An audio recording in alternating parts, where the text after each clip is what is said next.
Hi, hey, hello, Hana here from Learn with Hana. And by the time you're watching this, hopefully the travel restrictions have been lifted and we can travel out of our 10-kilometer radius.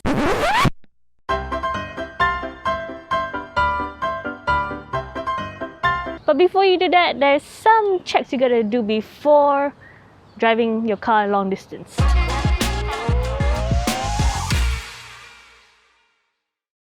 Now the first thing you gotta do is to check your engine oil level.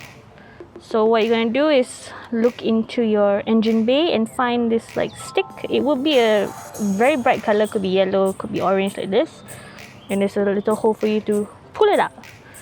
So when you pull it out, first thing you're gonna do is wipe off first, and then put it back. The reason why you want to wipe it off is because when you start engine, the oil could be moving about and whatnot. So you not getting the actual level. And then finally, take it out. There you go.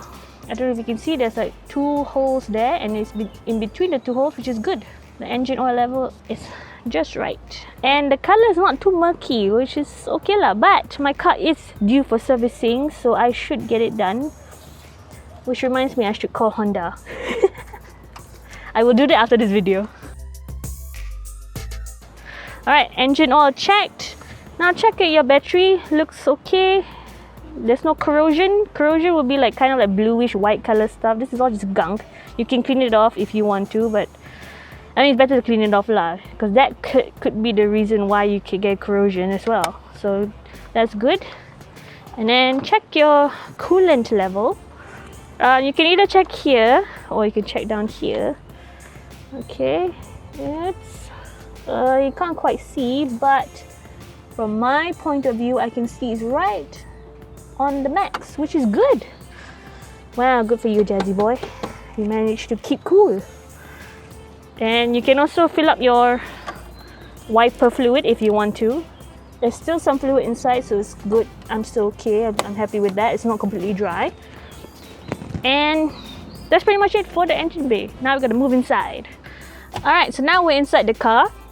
I'm going to show you how to set your seating position. So the first thing you're gonna do is press your foot all the way onto the brake, and then make sure your legs are not completely straight. Okay, this is still okay lah. I am kind of tall, but if you are way too back and your leg is completely straight, you are gonna be in trouble when you face a collision. Because imagine this is your knee. This is how your knee will bend, right? So if you have it completely straight and you have a front collision or even a rear collision actually, and your force is moved to the front and your knees will bend this way, and that's not good for you. So when you do that, press foot all the way onto the brake, move it, get comfortable, nicely bent slightly, not too bent but not too straight, and then make sure this one nicely straight.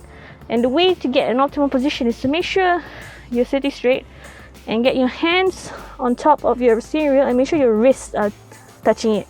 Another way to check is to have your hands on the 3 and 9 o'clock position and turn it. Okay, this car is off right now. Steering wheel is locked. Get your hands on here, turn it, and if you're locked and your shoulders are still touching, you're good to go. But if you were way too low, like that, and then you're lifting like your shoulder is coming off, that's not good.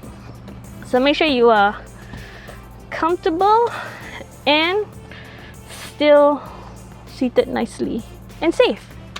Alright, now that you got your seating position nicely comfortable and safe, now it's time to start the car. So foot on the brake if you have a push start, and now if you're having difficulty starting your car, that could be a sign your battery is dying. So if you have an ignition, you can actually feel it in your hands when you try and start it.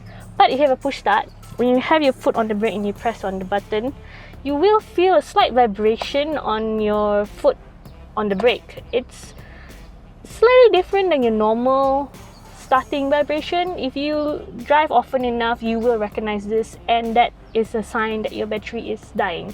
So you can either go to a mechanic or get someone to come and change it for you. And of course, once your car is on, be sure to check your instrument cluster.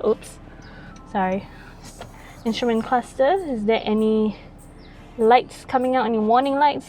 This car is all good, so I'm all good. But if there is a warning light there and you're not sure, it's time to bust out your manual and check out what it is. And once your car is all good to go, you've done all the check, the final step is to go to a petrol station to fill up petrol and air in your tires. Don't forget your spare tires. Well, that's all I have for today. Hopefully we can travel. If it's not already lifted, hopefully soon. But do leave a comment down below on the side, wherever you're watching this, to let me know where are you taking your car once all this travel restriction is over or lifted. Okay, bye bye. Stay safe.